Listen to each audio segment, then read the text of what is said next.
Good morning, students. Hope you all are fine. Dear students, we are continuing with the chapter How do the organisms reproduce? So, in previous lecture, we already discussed about the various types of asexual mode of reproduction. So, before starting the today's lecture, I am sharing with you all the today's learning outcomes. After the completion of the topic, student will be able to define flower. The students will be able to identify the reproductive parts of the flower, to differentiate between the unisexual and the bisexual flower. The students will be able to describe the importance of pollination in angiosperms, and at last students are able to enlist the post fertilization changes or events in case of angiosperms. So let's start with the topic. So dear students, first we are sharing with you all the sexual reproduction in case of flowering plants. As you already know, अच्छा बच्चे कौन बताएगा कि who will tell me कि the flowering plants belong to which category or which division of kingdom Plantae the flowering plants belong to? Please recall. Okay, hope so. Most of them are you able to recall that all flowering plants belong to the division angiosperms. So you simply know what is flower. Flower is the reproductive part of any plant. You already know in case of any plant there are two kind of parts. एक होते हैं आपके reproductive and the second one is non-reproductive. So flower is the reproductive part of the plant. And if we discuss about the structure of a flower, the flower having four whorls. If you are able to see, the outermost whorl is basically called the sepals. Okay, in labeling you already able to see that the outermost whorl of the flower is basically called the sepal, and sepal is the green bracket like structures which protect the flower during the bud stage.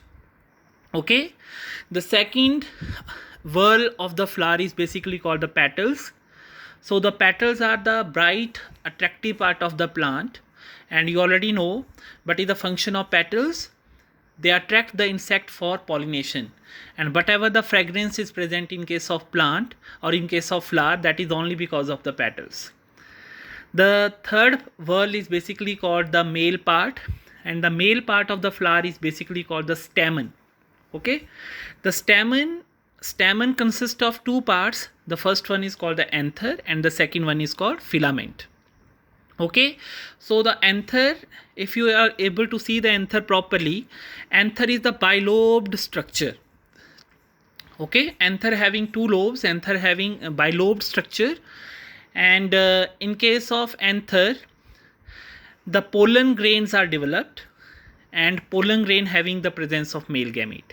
And but is the simple function of the filament. Filament simply provides support to the anther. And the fourth whorl of the flower is called the female part, and the female part is generally called the carpel or pistil. Okay, so there are two terms. The first is carpel, you can also write pistil. So the carpel and pistil have generally three parts. The first part is called the stigma, the second part is called the style, and the third part is basically called ovary. Okay, so what is stigma? It is the landing platform for the pollen grain. Okay, style is a tube, and ovary having the presence of ovule.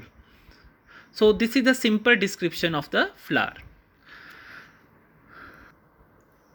So on the basis of the reproductive organ, or you can say the presence of the male and the female part, the flowers are generally of two types.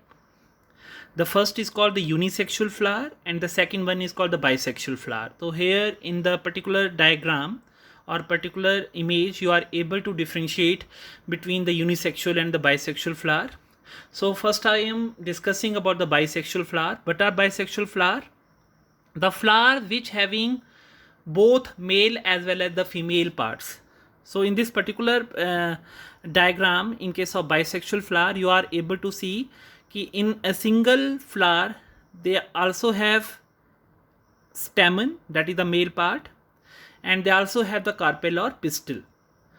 So simply says ki the plants which have both male as well as the female part are generally present in a single flower. That kind of plants are generally, or that kind of flowers are generally called the bisexual flowers. Okay.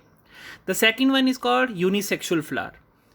So unisexual flower, what are unisexual flower? The flower which have either carpel or either stamen, or you can simply say the flower which have either the male part or either the female part. What is the male part? That is stamen. So in the second particular diagram, you are able to see the flower only have the stamen. They don't have the female part, only the male part is there. And that's why, because this particular flower only have the stamen, so that's why this flower is basically called the staminate flower. And in the third particular diagram, you are able to see this flower only having the female part, that is called the carpel or pistil. So this is basically called the female flower. So the second and the third one, these are the type of unisexual flower. In case of bisexual flower, you can give the example of hibiscus, that is simply called the China rose, mustard, rose. You can give the example of sunflower. So these are all bisexual. But in case of papaya, watermelon, etc., the male and the female part are generally present in the different kind of flowers, and that's why they are basically called the unisexual flower. So this is the simple comparison between the unisexual and the next event is called the pollination. What is pollination? Simply the transfer of pollen grain from anther to the stigma part of the female is basically called the pollination. And pollination occur through the wind, water or insect. So wind and water are abiotic. Abiotic means non-living agents, and insect, etc., these are called the biotic agent, and these are generally called the pollinators. So there are two types of pollination. The first is called the self and the second one is called cross. So what is self pollination? In this, the transfer of pollen grain occur within the same flower, or you can simply say no pollinating agents are required. But in case of cross pollination, because the pollination occur from the one flower to the another, from anther to the stigma of the another flower, so in case of that, the pollinating agents are required. The next, pollination leads to fertilization. After the pollen grain is transferred to the stigma, okay, now the pollen grain having the presence of male gamete. Okay, तो क्या होगा आपका simply यहाँ पे जो male gamete हैं that will make, or you can say the pollen grain make a pollen tube, and that particular pollen tube having the presence of male gamete, and that are going to fuse with the female germ cell or female gamete, and when there is a fusion of the male and the female gamete occur, the process is basically called fertilization. So you can simply say pollination leads to fertilization. Without pollination, the fertilization do not occur. That's why the pollination is very, very important. Okay, so fertilization occur. After fertilization, now the question arises, what happens to the flower after fertilization?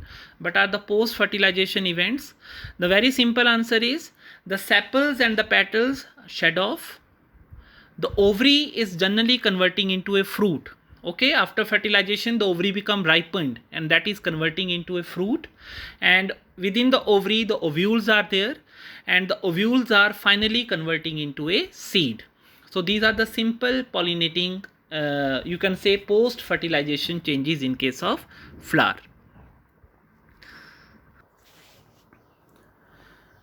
So dear students, I already told you, after fertilization the ovules within the ovary are become mature and they are finally converting into seed. So here we are going to discuss about the dicot seed. So this is the simple diagram of a dicot seed, and you can give simply example of dicot seed is, you can give the example of gram, you can give the example of pea, you can give the example of beans. So these are all the example of dicot seed. So every seed having a outer covering, and that outer covering is generally called a seed coat. Okay, and if you are going to observe the gram seed properly, you are able to see there is a small pore present at the below, and that simple pore is called micropyle. And this is the micropyle. And what is the function of micropyle? When you are germinating the seeds, what is going to be happen? Only because through the micropyle the oxygen and water enter, and the embryo within the seed become active. And above the micropyle there is a scar. Scar का मतलब धब्बा जो होता है आपका, that is basically called a hilum. Okay. Finally, this is the symbol of a diagram of a embryo of a dicot seed. So embryo generally have the two parts. The upper part is generally called the plumule and the lower part is called radicle. But is plumule, it is called the future shoot. After germination, the plumule is converting into a shoot, stem. And radicle is basically called a future root. And what is the function of cotyledon? Cotyledon providing reserve food to the developing embryo. So this is the whole about your dicot seed.